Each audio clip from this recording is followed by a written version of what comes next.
Assalamualaikum warahmatullahi wabarakatuh.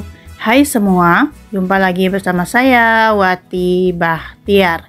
Video saya kali ini saya mau berbagi cara saya memasak sambal nanas atau sambal buah nanas segar ciri khas Wong Palembang. Sambal nanas ini juga merupakan ciri khas masakan Wong Palembang.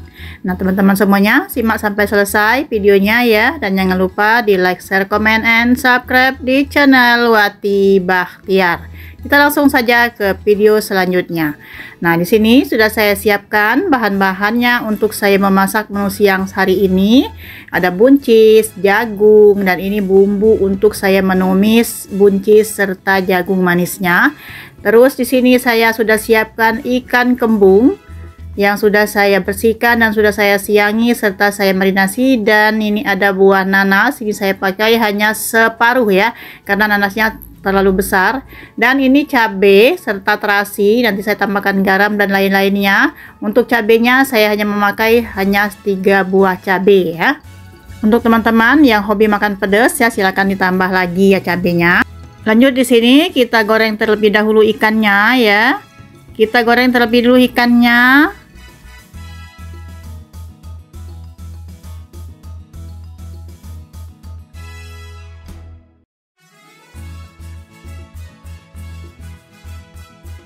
Nah, untuk saya sendiri nggak lebih suka ikan yang terlalu kering ya. Jadi ini sudah saya balik ya. Jangan terlalu garing ikannya. Karena bagi saya kalau ikan kembung ini makannya itu nggak usah terlalu kering-kering ya, ataupun garing gorengannya. Ini kita angkat, udah mateng. Karena menurut saya kalau terlalu kering atau terlalu garing gorengnya ya, ikannya sudah nggak begitu manis lagi ya, nggak berasa gurih lagi maksud saya. Kita lanjutkan penggorengannya sampai selesai. Selanjutnya kita mau menumis buncis serta jagung manisnya ya. Di sini saya menumis bumbunya yang sudah saya tunjukkan sebelumnya ya. Bumbunya sudah saya haluskan dan sudah saya giling kayak tumis seperti ini. Mungkin teman-teman melihat ini bumbunya kok agak kekuningan ya, karena tadi waktu saya menggiling bumbu untuk marinasi ikannya saya beri kunyit, jadi nggak saya cuci lagi, langsung saja saya gilingkan untuk bahan-bahan untuk menumis buncisnya ya. Dan di sini saya sudah memasukkan buncisnya ya teman-teman. Setelah buncis saya masukkan jagung mudanya. Untuk bumbunya tadi sudah saya beri sedikit garam saat saya menggilingnya ya teman-teman.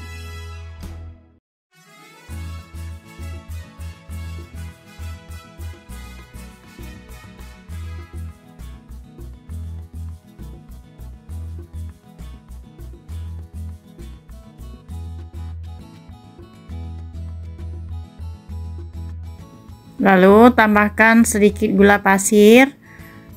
Setelah itu tambahkan lagi merica bubuknya secukupnya aja ya teman-teman. Untuk penyedap rasa baik itu masako ataupun ajinomoto ataupun sasa saya nggak pakai ya teman-teman, cukup gula dengan garam.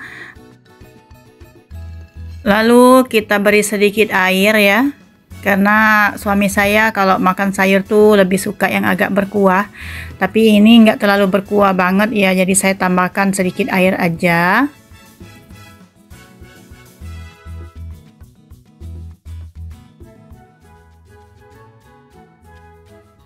Dan berhubung setelah saya koreksi rasanya masih agak kurang asin sedikit, jadi saya tambahkan sedikit garam ya teman-teman.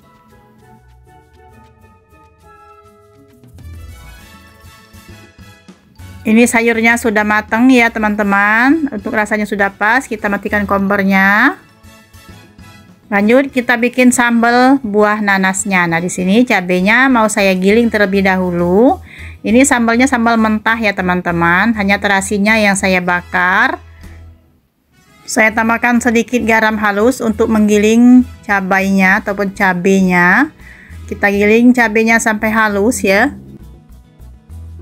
Bagi teman-teman yang menginginkan lebih pedas lagi ya, yang suka makannya lebih pedas ya, silakan ditambah cabenya, jangan menurut selera seperti saya. Ini saya hanya mencontohkan untuk membuat sambal buah nanas yang masih segar dan sambal mentah ya teman-teman.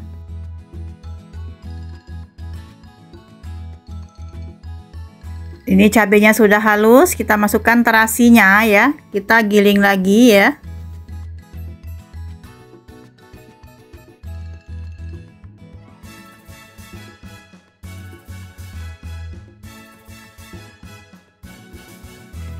Selanjutnya masukkan buah nanas yang sudah dicacah terlebih dahulu.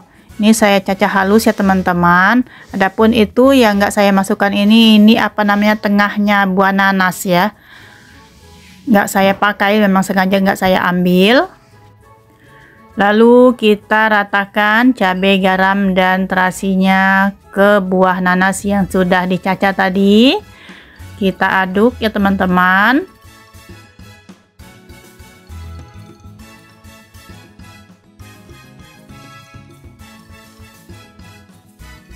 Terus tambahkan sedikit gula pasir. Ini untuk gula pasirnya ini sesuai dengan buah nanasnya ya teman-teman. Kalau nanasnya sudah manis, nggak terlalu banyak gula ya. Tapi kalau buah nanasnya masih asam ya, tambah gula yang sesuai selera lah ya.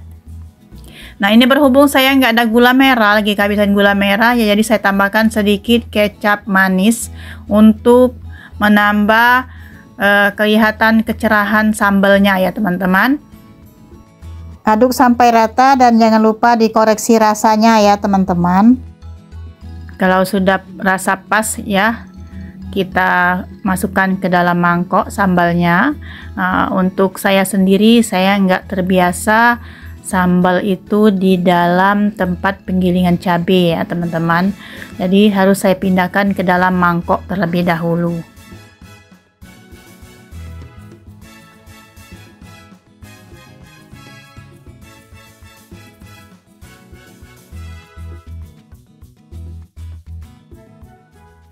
Dan alhamdulillah semuanya sudah selesai ya teman-teman. Saya masak dan sudah saya hidangkan. Ini tinggal kita menikmatinya. Ini sambal nanasnya ya teman-teman, tampak segar sekali.